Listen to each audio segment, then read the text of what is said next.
예, 안녕하십니까. 예, 김동현입니다. 그래서 오늘부터는 이 좀 새로운 형식으로 제 혼자 나와가지고 이 방송에서 여기 모니터를 가지고 설명을 드리는 형태로 설명을 드리겠습니다. 그래서 오늘 설명드릴 주제는 크게 두 가지입니다. 첫 번째는 이제 1월 네 번째 주간 안보 동향, 이렇게 보시는 대로 요 주제를 가지고 하고요. 두 번째는 여기 두 번째 거, 김정은 항공편으로 서울 답방시 북한 전투기 함께 따라올 가능성 농후. 그래서 요 두 가지 주제를 가지고 설명하겠습니다. 그래서 먼저 이거로 돌아가시면, 그래서 이번 이제 말 그대로 이번 주 주간 동향이랑 최근에 나와 있던 뉴스에 대해서 이제 설명을 드리는 겁니다. 그래서 첫 번째 주제로 이제 가면은 최근에 있었던 내용이죠. 이제 좀 내려가 보겠습니다. 쭉 내려가시면, 좀 더 내려가실까요? 요겁니다. 그래서 이제 첫 번째 내용은 최근에 이제 미국, 그러니까 주한 미국 대사인 해리스 대사가 지금 현재 한국 정부가 추진하는 대북 개별 관광에 대해서 이제 추진을 하고 있습니다. 그러니까 한마디로 지금 현재 북한이 만들고 있는 원산 갈마 이 관광 지구라든지 또는 삼지연 지구, 또 뭐 지금 기존에 있었던 금강산 지구라든지 이런 데로 가지고 관광을 지금 이제 추진을 하고 있고, 남한에서, 그러니까 한국에 있는 국민들이 자유롭게 북한을 이제 이동하는 형태로 뭐 간단한 비자 절차만 밟으면 이제 갈 수 있는 형태로 지금 만들겠다라고 지금 하고 있습니다. 근데 지금 이 과정에서 미국이 이 내용을 한마디로 한국 정부가 미국과 전혀 논의를 하지 않고 단독적으로 또 독단적으로 한국 정부가 추진을 하다 보니까 이 문제에 있어서 약간의 좀 브레이크 또는 태클을 걸었습니다. 그래서 이제 해리스 대사께서 말씀하시기를 지금 이 문제는 한미가 함께 논의를 거쳐서 추진해야 된다. 그러면서 이제 구체적으로 워킹그룹이라고 하는 워킹그룹에서 이제 같이 논의를 통해서 이러이러한 형태로 추진하자라고 말을 했고, 또 한 가지 이야기했던 내용은 지금 현재 이렇게 추진되는 이 관광 사업이 자칫 잘못하다가는 대북 제재, 그러니까 국제사회, 미국 재무부를 비롯한 또 국제사회에서 유엔이 걸고 있는 이 대북 제재를 위반할 우려가 있다라고 말을 했어요. 그런데 지금 이 발언이 나오니까 지금 정부 관계자, 또 여권의 이제 주요 관계자, 또 시민단체들이 소위 말해 종북 또는 친북 시민단체들이 상당히 좀 기분 나쁘다는 식으로 얘기를 했고, 정부나 이런 여권 관계자들은 이거는 엄연히 주권 국가에 대한 주권 침해 행위를 지금 해리스 대사가 한 것이다 라는 이제 주장을 하나 했고, 또 한 가지 주장은 해리스 대사의 발언은 개인적인 발언이다 라는 이런 폄하 또는 이런 비난을 했습니다. 그런데 여기서 일단 이걸 한 번씩 곱씹어 봐야 되는 게, 첫 번째 개인 발언이다 라고 이걸 치부를 하면서 상당히 비난을 했어요. 그럼 이거를 한번 뜯어보면은, 자, 대사라는 것이 무엇인지를 아셔야 됩니다. 여기 처음에도 썼지만 일국의 대사라는 거는 한 나라, 그러니까 한마디로 해리스 대사는 트럼프 대통령을 대신해서 온 일종의 그 트럼프 대사를 대신해서 한국에 온 사람입니다. 그래서 대사도 아시다시피 한문을 보면 큰 대자고 사자도 하여금사 또는 불일사라고 하는 이 한문을 쓰기 때문에 트럼프를 대신 수행하는 사람이란 뜻이에요. 그러면은 해리스 대사라는 사람이 한국에 와서 이런 공개적인 공개석상에서 발언을 하는데 그 내용이 개인적인 발언이다? 개인적인 발언을 공공연하게 한국 사회가 다 들을 수 있게 말을 한다? 이건 전혀 말이 맞지 않습니다. 그러니까 이거는 엄연히 말해서 공식적인 발언이고, 실제로 미국 국무부에서 확인을 해보니까 그 VOA, Voice of America 뉴스에서도 나왔죠. 이거는 국무부에서도 뒷받침을 하고 있고, 우리 미국 국무부도 해리스 대사의 발언, 또 해리스 대사의 이 스탠스를 100% 지지한다라는 이 성명을 또 발표를 했어요. 그 인터뷰 내용에서. 그렇기 때문에 해리스 대사가 당시 그런 발언을 했다는 것은 엄밀히 말하면 트럼프 대통령의 말을 대신한 겁니다. 그렇기 때문에 이런 발언 자체를 개인 발언이라고 치부하는 것은 얼마나 지금 한미 동맹을 흔들고 있는지, 그리고 감히 지난 그 한국전에서 피를 나눈 형제와 같은 미국을 대하는 태도가 고작 그거밖에 안 되는가라는 지금 의구심을 만드는 상태에 지금 치닫았다. 그래서 지금 현재 올해 2020년이 되고 나서는 대한민국 정부와 그 정권에 같이 그 정권을 추종하는 세력, 그리고 북한을 추종하는 세력들은 이제는 아예 대놓고 노골적인 반미 스탠스를 보인다라는 거에 요번에 그 발언을 함으로 인해서 방점을 찍었다고 볼 수 있겠습니다. 그래서 지금 제가 요거를 몇 가지 이제 찬찬히 뜯어보자면, 문재인 정부가 한미 동맹 흔들기를 언제부터 시작했는지, 그리고 그 강도가 어떻게 점점 강해졌는지를 이번 주간 동향에서 설명을 드리겠습니다. 그래서 좀 내려보실까요? 자, 좀 더 내려보시면, 예, 더 있. 자, 그래서 요 내용의 이 사진이 있죠. 요 사진 한번 보겠습니다. 요 잠깐 사진을 좀 축소가 될지 모르겠네요. 일단 요 사진을 설명을 드리겠습니다. 이 사진이 누구냐면은 나치예요. 나치의 수장이고, 나치가 당시 프랑스에 점령했을 당시에 프랑스를 주둔했던 주둔군 사령관 디트리히 콜티즈라는 사람입니다. 제가 그럼 이 사람을 왜 여기다 이걸 나왔냐면은, 이번에 지금 해리스 대사의 반언을 두고서 그러니까 일본이 우리나라를 식민지로 만들었던 조선시대 그 식민지 때 일본 총독부의 총독이 했던 이런 표현 같다. 또는 해리스 대사가 마치 식민지 시대의 총독처럼 지금 우리나라에서 군림하고 있다. 라는 식의 지금 비아냥을 하고 있습니다. 그래서 제가 그러면 이거를 똑같이 한번 지금 미국이 이 말을 들었을 때 느꼈을 그 파장, 느꼈을 그 비참함을 우리가 똑같이 한번 느껴보자는 의미에서 이거를 인용을 하는데, 자, 이렇습니다. 지금 현재 그러니까 미국에 나가 있는 우리나라 대사가 있어요. 마찬가지로 문재인 대통령을 대변하는 역할을 해서 가 있는 대사예요. 그런데 주미 한국 대사관의 대사가 어떠한 발언을 한 뒤에 미국 여론에서 갑자기 이런 말을 합니다. 자, 주미 한국 대사는 프랑스를 점령했던 나치의 사령관 디트리히 콜티츠와 같다 라고 지금 말을 했다고 한번 생각을 해보세요. 이걸 한번 잠깐 곱씹어 봅시다. 이 기분이 어떻겠습니까? 그러니까 지금 이게 나치를 마치 이게 조선을 침략했던 당시 일본도 나치와 같이 그 같은 이런 뭡니까 짝짝꿍이 돼가지고 이 다른 나라를 유린하고 했던 그런 국가였어요. 당시에는. 지금은 아니지만 마찬가지로 감히 지금 대한민국을 도와주는 혈맹의 수장을 갖다가 나치와 같은 일본 총독부의 사령관, 총독이라는 이런 형태로 지금 얘기를 한다는 거는, 이거는 비하의 수준이 얼마나 몰상식하고, 이런 정도의 비판은 절대로 해서는 안 되는 그 선을 넘었다. 이거는 넘어서는 안 될 선을 넘었다고 볼 수가 있겠습니다. 그래서 제가 이 사람의 사진을 올려놓고 이제 비교 차원에서 설명을 드리는 겁니다. 그래서 이런 거는 제가 예전에도 누누이 말씀드리지만, 만약에 이런 형태로 외교적 분란을 야기시키고 촉발시키고 특히나 동맹국에 대한 비판을 했을 때는 그것에 대한 후폭풍은 반드시 돌아오게 돼 있고, 그것에 대한 그 대가를 반드시 치르게 되어 있습니다. 과거에도 미국 대통령이 실수로라도 유럽의 동맹국을 한번 이 공개석상에서 비난했다가 나중에 엄청난 그 후폭풍이 생겼어요, 유럽에서. 그래서 그것 때문에 그 공식적으로 사과를 했습니다. 그런 사건이 분명히 있었기 때문에 그때 당시 이후로 미국 조야나 이런 데서 다 했던 것이, 동맹을 비판할 때는 절대로 공개된 석상에서는 해서는 안 된다라는 교훈이, 이거는 이미 기본적으로 외교가에는 다 있는 그 속성이기 때문에, 만약에 이번에 이런 짓을 했기 때문에 우리나라도 반드시 이거에 대한 후폭풍과 대가를 치를 수밖에 없는 상황에 지금 처했다. 그래서 이런 언행은 반드시 조심해야 된다. 그래서 설명을 드리면, 자, 전례를 한번 따져보겠습니다. 2019년 12월 13일 해리스 대사, 그러니까 해리스 대사 참수 경연 대회가 있었어요. 작년입니다. 그러니까 불과 지금 한 달 전쯤이죠. 전쯤에 친북 반미 성향 단체들이 해리스 대사 참수 경연 대회라는 거를 그 전날 집회 신고서를 서울시에 제출했고, 서울시가 이걸 허가를 해줬어요. 그래서 해리스 대사가 머물고 있는 그 대사관 그 앞에서 해리스 대사 참수를 한다는, 이 참수라는 말을 어디다 갖다 붙이는지 정말 이해가 안 되는데, 해리스 대사 참수 경연대회를 하면서 해리스 대사 사진 갖다 놓고 대사 사진 이 코수염 부분에다가 이런 실을 붙여놓고서 수염을 뽑아요. 수염을 뽑는 이런 형태의 퍼포먼스도 하고, 뭐 줄이를 튼다거나 이런 말도 안 되는 퍼포먼스를 했습니다. 그러면 이거를 관할했던 종로 경찰서, 그 다음에 서울시청들이 이거를 전부 다 허가를 해줬다는 거예요.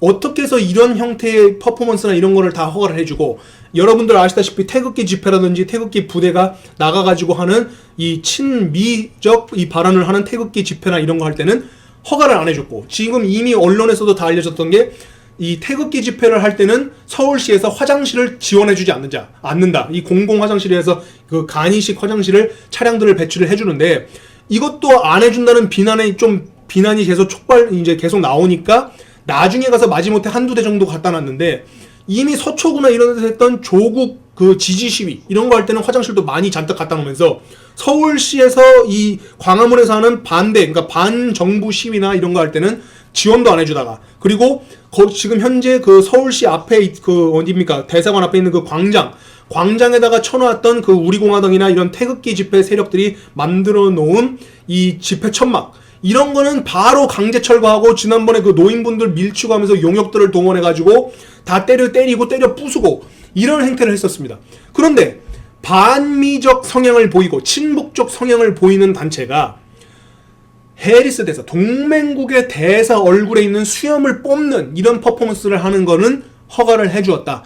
이게 벌써 작년이죠. 작년 12월에서 불과 한 달 전에, 이때부터 이제 거의 이 노골적 반미 스탠스가 극에 달한 행태를 보여주기 시작했습니다.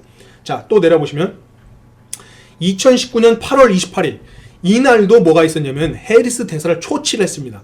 이때가 언제입니까? 작년 여름, 그러니까 여름 막바지 들어가는 8월 달에 대한민국이 한일 지소미아, 그러니까 한마디로 한일 간 정보 교류 보호 협정이라는 거를 일방적으로 파기하겠다고 하니까 미국 국무부라든지 미국에서 이런 말을 했죠. 한국 정부가 상당히 실망스럽다, 이런 표현을 했어요. 그러니까 그런 표현을 했다고 해리스 대사를 외교부가 초치를 합니다. 한마디로 부른 거예요. 근데 그것도 강경화 장관이 부른 것도 아니고 고작 그 급수가 맞지도 않는 외교부 1차관, 조세영 외교부 1차관이 해리스 대사를 초치해가지고는 지금 미국이 그렇게 실망을 했다라는 표현을 쓰시는데, 그런 말 좀 하지 마세요 라는 식의 지금 말을 한 겁니다. 동맹국의 대사를 불러가지고 초치를 하고, 격이 맞지도 않는 그 밑에 말단 직원인 1차관이 가가지고는 해리스 대사를 그렇게 비난을 하고 비방을 하고, 그 이후에 해리스 대사가 원래 잡혀있던 우리나라 국내 공식 행사를 전부 다 캔슬시켰습니다.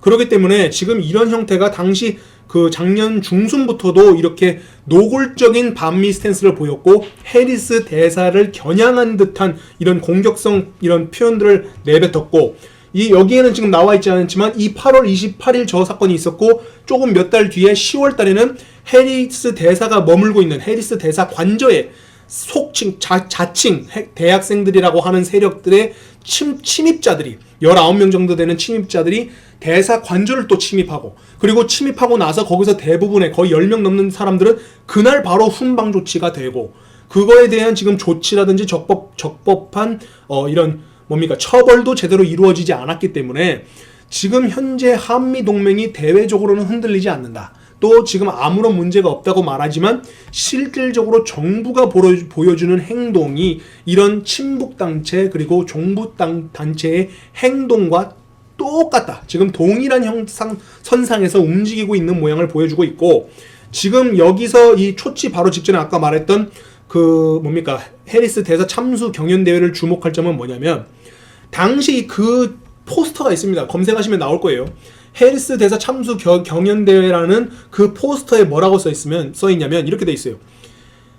식민지 총독 행세를 그만두라 라는 형태의 그 문구가 삽입이 돼 있습니다. 그러면은 작년 그 12월에 좀 올려주시겠어요? 예, 12월에 아닙니다. 그 다시 위로 올라가시죠. 예, 12월. 그 바로 밑에 그 여기 요 작년 12월에 해리스 대사를 가지고 총독 행사를 하지 말라는 말이 친북단체가 만든 포스터에 들어있었는데, 지금 그 말을 요번에 지금 우리 정부 관계자라든지 또 여권 관계자들이 똑같이 반복해서 총독 행세 하지 마라, 내정 간섭 하지 마라 라는 표현을 했다는 거는 한마디로 종북단체가 먼저 사용했던 표현과 똑같은 표현을 다시 반복해서 사용했다. 이 말은 결국에는 종북단체, 그러니까 한마디로 북한을 추종하고 북한의 지령을 받는다고 의심을 받고 있는 세력들과 동일한 행태의 움직임을 보여주고 있다는 것을 다시 한번 확인하는 행태가 됐다라고 말씀을 드리겠습니다. 그래서 또 내려가시면, 자 이제 그 8월 여기 있습니다. 요거는 그러면 언제부터 문재인 정부가 이러한 반미적 스탠스를 보였는가? 이미 이 당선이 되고 나서 대통령 이 임기를 시작했을 때부터 이 반미적 성향이라는 건 이미 알고 있었습니다만, 표면적으로 드러난 게 언제냐면은 집권이 5월에 출범을 했습니다. 5월 정도 출범하고 3개월 만인 8월에 북한이 미사일을 쐈습니다. 단거리 미사일을 쐈어요. 8월 26일 날 쐈습니다. 쐈는데 그 바로 다음 날 우리나라 국방부 합참이 바로 이런 발표를 합니다. 북한이 이번에 발사한 그 발사체는 방사포다. 대구경 방사포라는 말을 하고, 그런데 미국은 아니다. 이거 단거리 미사일이다 하면서 KN-18이라는 이 기종까지 말을 하면서 미국 쪽에서는 이거는 단거리 미사일이다 라고 말을 했습니다. 그러니까 한마디로 뭐냐면 한국의 발표와 미국의 발표가 완전히 엇박자를 보이는 행태가 집권한 지 3개월 만에 드러났다. 그러니까 여기서부터 문재인의 반미적, 내재되어 있던 반미적 성향이 드러난 것이고, 과거 정부 관계자 또는 국방 관계자들을 통해서 확인해 본 결과, 원래는 북한이 미사일을 쏘면 어떻게 하냐면 한국 쪽과 미국 쪽 국방 관계자들이 만나가지고 논의를 합니다. 무슨 논의를 하냐면 이번에 발사한 발사체가 무엇인지를 분석을 하고 거기에 공통적인 그 합의점에 도달해가지고 이번에 쏜 건 뭐야 라고 결론을 짓고, 그 결론을 토대로 미국도 그렇고 한국도 그렇고 둘이 똑같은 목소리로 발표를 합니다. 그런데 이번에 이 문재인 정부 출범한 지 고작 3개월 만에는 북한이 8월 26일에 이 단거리 발사체를 쏘니까 한국 쪽 그 국방부는 미국 쪽과 논의를 하지도 않고 먼저 선수를 친 겁니다. 이거는 방사포다라고 아예 규정을 해버렸어요. 그럼 왜 그랬을까? 북한이 이 발사체를 발사했을 때는 이게 분명히 미사일인데 이거를 미사일이라고 표현하는 순간 당연히 북한의 심기를 건드릴 수가 있는 것이고, 이거를 듣고 있는 이 국민들의 입장에서도 정말 위협적이구나 라는 생각을 할 수 있기 때문에 그러한 그 위협의 수위를 낮추려고 방사포라고, 대구경 방사포라고 발표를 먼저 서둘러서 한 게 아닌가라고 지금 다들 분석을 하고 있습니다. 그래서 방사포라고 발표를 했고, 나중에 미국은 다시 정정을 해서 이거는 미사일이다 라고 말을 하면서 명백하게 한미의 이런 다른 엇박자를 보여줬다 라는 게 있습니다. 그래서 또 한 가지 설명을 드리자면, 제가 잠깐 물 좀 먹겠습니다. 자, 이번에 그 대북 관광, 그러니까 한마디로 대북 개별 관광에 대해서 해리스 대사가 우려를 표명했는데, 이게 그럼 왜 우려를 표명했는지를 이제 짚어보겠습니다. 지금 이미 국제사회, 그러니까 유엔이라든지 또는 미국 측이라든지 이런 대북 제재, 국제사회 전문가들을 통해서 확인해 본 결과, 지금 현재 한국 정부가 추진하고 있는 대북 개별 관광은 상당히 우려스럽다. 어떤 측면에서 우려스럽냐면 두 가지 측면입니다. 첫째는 자금, 두 번째는 기술력입니다. 여기서 우려한다는 것은 대북 제재를 위반할 가능성이 높다는 겁니다. 이 두 가지 부분에 있어서. 그럼 첫 번째, 자금을 설명드리겠습니다. 자, 자금을 어떻게 이제 북한으로 들어가냐면 이렇게 되는 거죠. 관광을 하지 않습니까? 그럼 저도 갈 수 있는 거고, 누구든지 관광을 가요. 개별 비자를 단순히 받고 쉽게 이제 금강산을 간다거나 원산을 간다거나 쉽게 들어가는 겁니다. 그런데 내가 들어갈 때 간다는 어떤 자금을 달러를 숨겨서 들어갈 수도 있는 것이고, 또는 내 짐에 숨겨갈 수도 있는 것이고, 또는 이런 비트코인 같은 거라든지 공인인증서라든지 이런 첨단, 이런 요새 IT가 발달되어 있기 때문에 이런 USB를 숨겨서 간다든지, 이렇게 간 다음에 암암리에 북한에 가 있는 동안에 거기서 돌고 있는 경비원이나 이런 사람한테 싹 준다거나, 이런 형태로 어떠한 형태로도 자금을 전달할 수 있는 루트가 쉽게 열리게 되는 겁니다. 그리고 여러분들이 한 가지 또 아셔야 되는 거는, 자, 2017년 7월, 그러니까 아까 다시 말했다시피 이번 정권이 출범한 지 고작 2개월부터는 통일부에서 원래 남북 교류 동향 보고서라는 게 있었습니다. 이게 뭐냐면 남북 간에 매달 이 정산을 해요. 얼마만큼의 배가 오갔는지, 또 항공기가 오갔는지, 차가 오갔는지, 이런 것들을 전부 다 카운트를 하고 어떠한 주요 인물들이 북한에 드나들었는지를 다 확인합니다. 그래서 예를 들어서 유명한 어떤 정치인이 들어갔다면 그 사람에 대한 그런 내용도 포함을 시켜요. 그런데 이번 정부는, 문재인 정부는 국민의 알 권리를 보장하고 인권 변호사 출신이라는 사람이 제일 중요한 남북 교류 동향 보고서를 더 이상 발간하지 않고 있습니다. 그러면 지금 이게 벌써 몇 년이 됐습니까? 2017년부터 지금까지 2020년까지 거의 3년치가 지금 아무것도 나온 데이터가 없어요. 그럼 국민들이 이거에 대해서 알고 싶어도 지금까지 배가 몇 대가 들어갔는지, 선박이 뭘 갖고 들어갔는지, 무슨 물건을 갖고 들어갔는지, 또는 북한에서 누가 나왔다 들어갔는지 알 수가 없어요. 아무것도. 이게 원래는 정말 그 합법적으로 알려줘야 돼야 되고, 국민들의 알 권리를 보장하는 차원에서는 명백하게 알려줘야 되는 정보임에도 지금 이런 걸 전혀 모르는 상태다. 그러면 이런 형태로 간다면 관광을 개시를 해도 만약에 몇 명에 누가 들어갔는지 또는 주요 인사, 정치권에 지금 유력한 뭐 대권 후보라든지 또는 어떤 인사가 들어갔다 나와도 알 길이 있다 없다? 알 길이 없어요. 이거는 전혀 알 길이 없어요. 그런데도 지금 이걸 개별 관광을 지금 추진하고 있기 때문에 상당히 심각한 우려를 가질 수 있고, 다시 말씀드리면 자금, 예를 들면은 뭐 여권이라든지 어느 정치인 또는 정부 관계자가 대량의 짐을 가지고 들어가요. 이런 짐을 적법하게 검사를 할까요?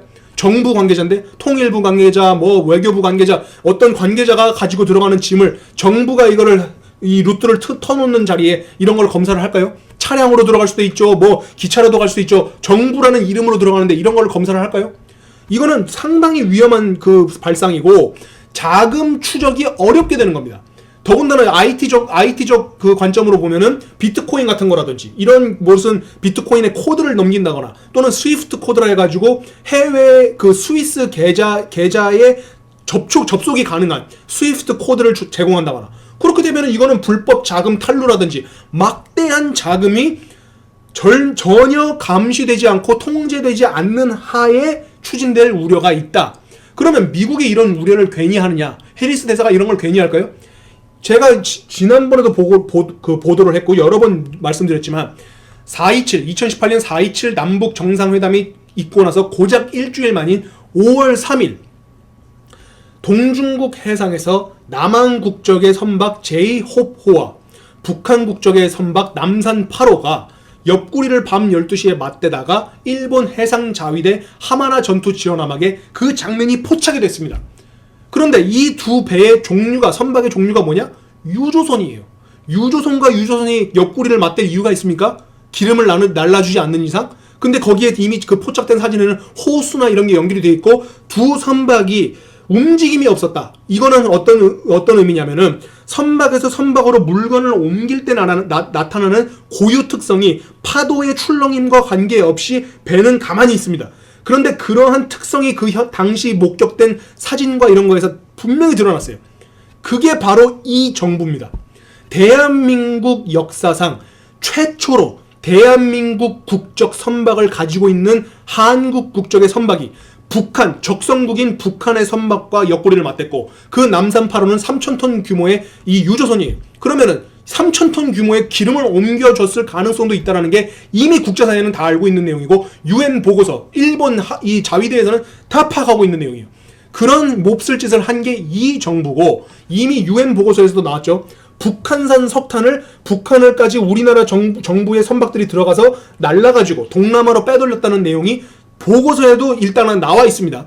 그렇기 때문에 이러한 몹쓸 짓을 했던 정부가 우리 지금 현 정부입니다. 그런데 지금 이런 관광을 한다고 하니까 해리스 대사가 어떻게 해서 미국과 논의도 하지 않고 이런 걸 추진할 수 있느냐 하면서 지금 이걸 제동을 건 거예요. 이거는 엄밀히 말하면 미국뿐만이 아니라 국제사회 앞에서는 대한민국이 한국으로서 낯을 들 수 없는 상태에 지금 치닫은 겁니다. 일본이 우리나라에게 경제 보복 조치다 뭐 제재를 한다고 하는데 그 내막에는 대한민국의 우리 우방국들과 궤를 달리하는 이러한 나쁜 행태들을 보여왔기 때문에 제재를 하는 거예요. 왜? 일본이 갖고 있는 그 뭡니까 불산이라든지 이런 특수 자원들이 북한으로 유통될 가능성이 있다는 것을 일본이 인지를 했기 때문에 거기에 제동을 건 겁니다. 그래서 다시 본론으로 돌아가자면 자금을 얼마든지 북한으로 유입할 가능성이 높다라는 게 지금 현재 전문가들의 말입니다. 이거는 해리스 대사 외에도 제가 지금 접촉해본 국제 전문가, 이런 이 실질적인 이런 대북 제재를 이런 거에 이제 연루되어 있던 사람들에게 통해서 확인해본 결과 자금 흐름을 통제할 방법이 없다.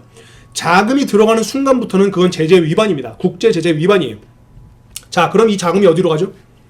이 자금이 어디로 갈까요? 지금 현재 북한이 발사하고 있는 단거리 미사일, 그 다음에 ICBM 움직이고 있죠. 준비하고 있습니다. SLBM 심포급 그 잠수함 다시 개량하고 또 골프급이라고 하는 3,000톤급 SLBM 계속 다시 움직이고 있어요.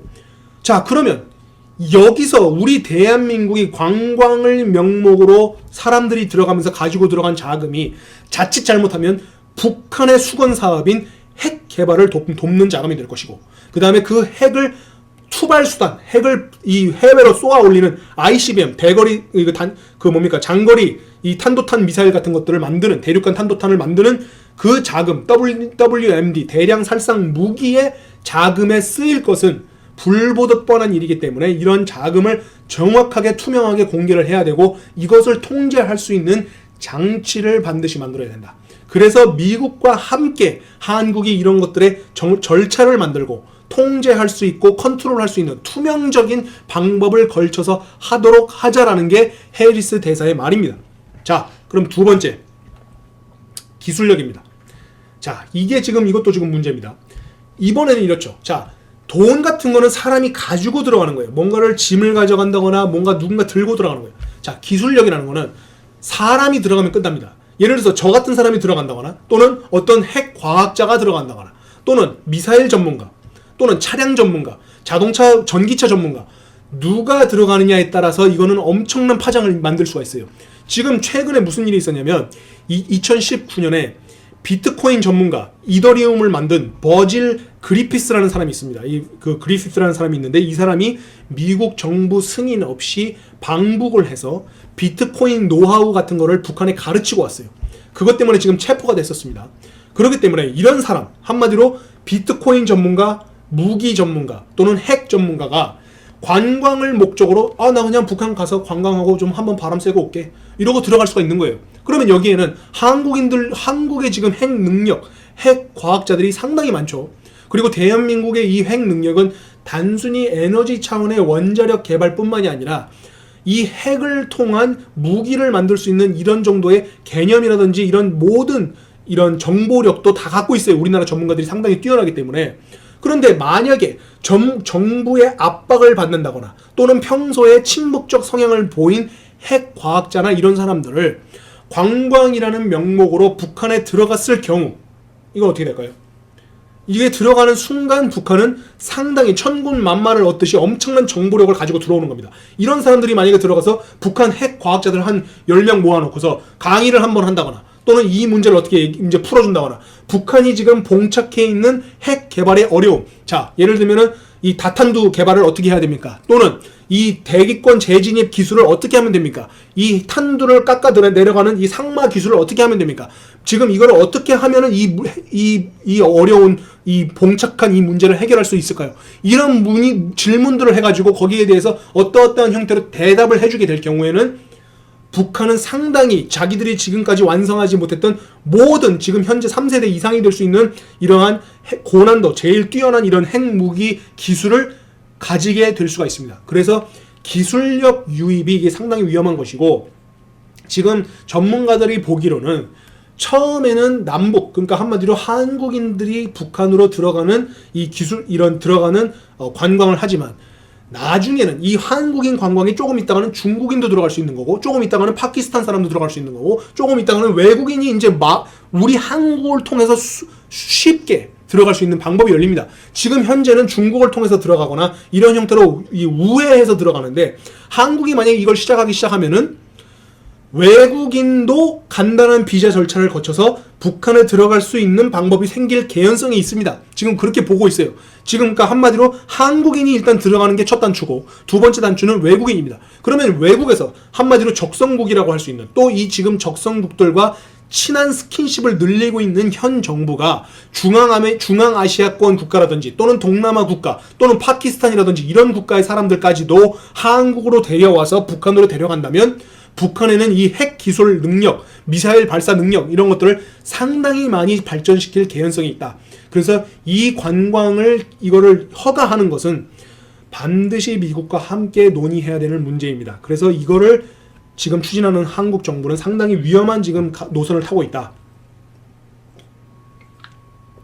그리고 또 한 가지 설명을 드리자면 자, 남북 정상회담에서 당시 문재인이 김정은에게 신경제 구상이라는 명목으로 USB를 넘겼습니다. 자, 조금 밑에 갈까요? 예, 여기입니다. 자, USB를 넘겼어요. 이 USB를 넘겼는데 당시에는 이게 신경제 구상이라서 뭐 경제 관련된 게 들어있다고 했는데 그 안에 뭐가 들어있는지 모르고 그 USB 용량이 얼마인지도 몰라요. 그런데 1TB 정도면은 2시간 분량의 영화 250편을 담을 수가 있고 만약에 15TB 정도면 미국의 의회 도서관, 그러니까 전 세계에서 가장 많은 책을 가지고 있다고 알려진 미국의 의회 도서관이 갖고 있는 책을 전부 다 담을 수 있는 용량이 15TB입니다. 그래서 이러한 특수 USB 같은 거를 북한에 넘겼다? 그리고 이것이 신경제 구상이라고 했는데 이 경제 구상이라는 거의 명목에 어디까지가 경제의 범인지도 들어있지가 않아요. 이게 만약에 국방을 포함하고 있다거나 국방산업 또는 방산업, 그러니까 방산업체라든지 방산산업 또는 원자력 이런 에너지 기술 같은 것도 경제의 일환으로 보고 에너지 관련 정보, 핵 정보 이런 것들이 포함되어 있다고 한다면 이건 상당히 위험한 지금 행동인데 이제는 문재인이 김정은을 만나서 정상회담 자리에서 줄 필요 없이 관광길이 열리게 되면은 누구든지 아무나 누구든지 북한에 들어가서 이런 형태의 USB를 넘길 수가 있다. 그러면 북한이 그 USB를 통해서 어떻게 될까요? 이건 정말 상상하기도 싫은 그런 결과를 초래할 일이 있기 때문에 지금 현재 이러한 대북 관광 사업의 꿈을 안고 있는 현 정부는 상당히 잘못된 것이고 절차가 모든 절차를 거치지 않고 있다. 자, 그 다음에 좀 밑으로 내려가시면 요게 이제 있습니다. 자, 북한 비핵화가 있어요. 자, 제가 한번 여러분들께 여쭤보겠습니다. 지금 북한 비핵화 됐습니까? 북한이 비핵화 했습니까? 북한이 지금 핵을 포기했나요? 북한은 지금 핵을 전혀 포기하지 않았습니다. 그리고 원래 처음에 이 미북 대화, 그 다음에 남북 대화의 빌미는 뭐였냐면 비핵화였습니다. 북한의 핵을 비핵화, 그러니까 핵을 포기하게 만들겠다. 그게 목적이었는데 미북 대화도 지금 고착화됐고 남북 대화도 지금 중단이 됐습니다. 그래서 지금 현재 현 시점에서는 과거 육자회담이라든지 과거에 추진했던 그런 회담보다도 더 진척이 된 게 아무것도 없다. 과거에는 영변에 있던 그 핵 영변 탑 있지 않습니까? 냉동탑? 그런 걸 부수는 그런 퍼포먼스였지만 그런 탑을 부수는 형태의 모습을 보여주기라도 했어요. 부시 정부 때 그 냉각 탑을 부수면서 영변 핵시설을 이제 부숴버린다. 라는 상징적인 의미에서 그런 걸 보여줬고 그게 CNN이나 이런 외국 외신으로도 실시간으로 전 세계에 보도가 됐습니다. 그래서 이제는 북한이 비핵화를 했구나 라는 듯한 모양을 보여줬는데 이번에 뭐 그런 거라도 한 게 있습니까? 아무것도 한 게 없어요. 그렇다고 해서 핵 전문가 집단이 북한에 들어갔습니까? 사찰을 했습니까? 지금 미국이 검증 가능한 완전한 비핵화를 위해서 검증을 위한 절차를 밟아라. 우리 전문가들, 핵 전문가들 또는 국제사회의 전문가들 IAEA라고 하는 국제 원자력 기구라든지 UN이라든지 이런 데서 사찰단을 보내겠다. 정밀 검증을 하겠다라고 했는데 뭐라고 했어요? 김정은이 거부했습니다. 받아주지 않았습니다. 아무런 비핵화의 진전을 보여준 게 이번에는 아무것도 없어요. 오히려 육자회담이나 과거 때가 오히려 더 진전을 한 것이지 지금 이번에는 아무런 진척이 하나도 없는 상태입니다. 비핵화를 하겠다고 했으면서 아무것도 하지도 못했어요. 더군다나 자 문재인이가 뭐라고 했냐? 문재인이 2017년에 미국에 가가지고 한미가 공동 발표문을 발표를 했습니다. 당시 공동 발표문에 뭐가 들어가 있냐면은 한국과 미국은 이 한반도 비핵화를 위해서 똑같이 이걸 추진하기 위해 최선의 노력을 다할 것이다. 라는 형식의 이 발표문을 이거를 발표를 했습니다. 공동으로. 그런데 지금 뭐가 이루어졌습니까? 대한민국이 문재인이가 그때 뭐라고 했냐면 한반도 운전자론 해가지고 대한민국 문재인이가 이끄는 차 안에 김정은도 태우고 트럼프도 태우고 우리가 추진하겠다. 비핵화 반드시 달성하겠다라고 했어요. 그런데 이번 신년사에서도 비핵화라는 말 나온 것도 없고 핵이라는 단어 한마디도 나온 게 없고 뭐 말도 안 되는 공정이니 무슨 이런 단어나 쓰면서 아무런 진척도 해놓은 게 없는데 벌써부터 북한을 퍼주겠다고 경제적 지원, 관광 사업을 열어줍니까? 이거는 정말로 잘못된 겁니다. 그리고 여러분들이 아셔야 되는 게 조금 내려보시면 좀 더 내려보실까요? 예, 자 보세요. 미국이 항상 주장했던 게 CVID 또 FFVD 거의 같은 소리죠. Complete Verifiable Irreversible Dismantlement 해가지고 얘기를 하는 게 여기도 계속 들어가는 게 뭐냐? Complete 완전한 Fully Finally 다 완전한 완벽한 검증 Verified 다 검증이 포함이 돼 있다는 거예요. 미국과 한국은 완전한 검증을 통한 비핵화를 하겠다고 했는데 지금 현재 한국 정부는 검증의 검자도 꺼내지 못했습니다. 검증한 것도 하나도 없어요. 통일부 뭐 관계자가 들어갔습니까? 아니면 뭐 어디 우리 원자력 관련된 그 집단에 있는 전문가들이 북한을 방북을 했습니까? 누가 들어가서 뭘 보고 왔나요?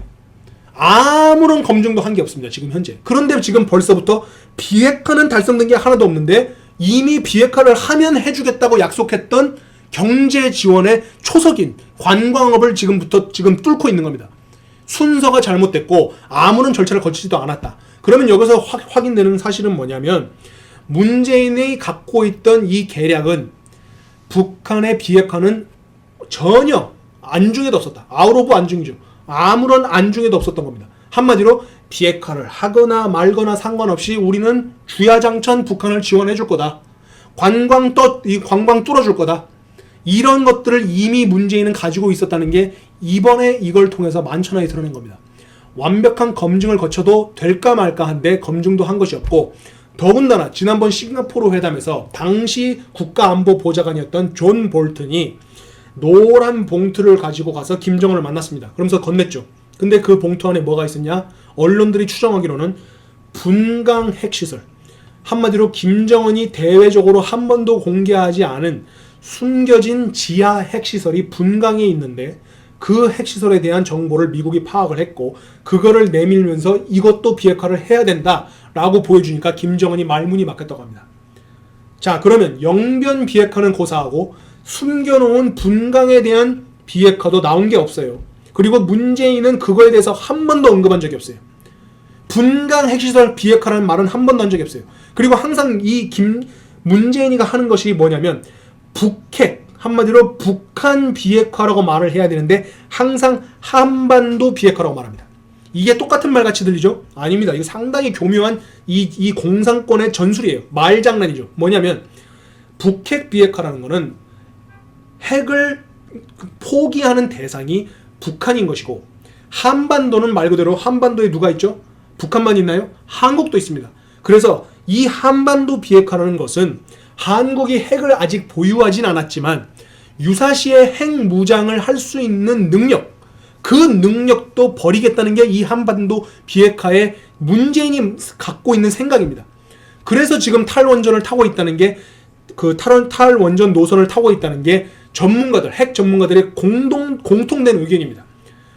그래서 지금 탈원전을 하고 갑자기 이 산림이 울창한 산을 다 깎아가지고 민둥산을 만들고 태양광을 심겠다고 다 심어버리고 그 태양광 시스템에 들어가 있는 정말로 이 불순한 이런 친환경적이지 못한 물질들이 잔뜩 들어가 있는데 그런 물질들을 가득 채워놓고 또 그 효율도, 전력 효율도 무지하게 떨어짐에도 이거를 계속해서 지금 심는 형태로 가고 있기 때문에 지금 우리나라 조선 팔도의 산림들이 지금 남아나질 않습니다. 이미 지금 지방이라든지 경북 지역이라든지 이런 데도 지금 민둥산이 됐고 그런 정말 흉물스러운 태양광 사업이 다 들어왔었어요. 지금 이런 것도 예전에 미국에서도 전례가 있습니다. 레이간 대통령과 그 다음에 카터 대통령이 있었을 때 카터 대통령도 비슷한 발상을 했었어요. 친환경 어쩌고저쩌고 운운하면서 그 태양광 사업을 하자고 하니까 레이건 대통령이 나중에 들어와서 이거 말 같지도 않은 소리니까 다 쓸어버려 해가지고 한 번에 다 쓸어버렸습니다. 지금 현재 문재인이가 하는 행태가 그것과 상당히 유사합니다. 말 같지도 않은 이런 태양광 사업을 밀어붙이고 있는 모양이고, 그렇게 하면서 지금 북한에는 계속해서 퍼주기식 그런 행태로 가고 있기 때문에 상당히 잘못됐고, 이 탈원전, 한국이 추진하는 탈원전도 북핵 비핵화가 아닌 한반도 비핵화라는 잘못된 또 교묘한 수작을 부리고 있다. 그래서 결국에는 북한 비핵화는 생각하지도 않고 애당초 생각도 하지 않고 퍼주기만 준비하고 있었다는 게 이번에 밝혀진 겁니다. 자, 이제 내려가서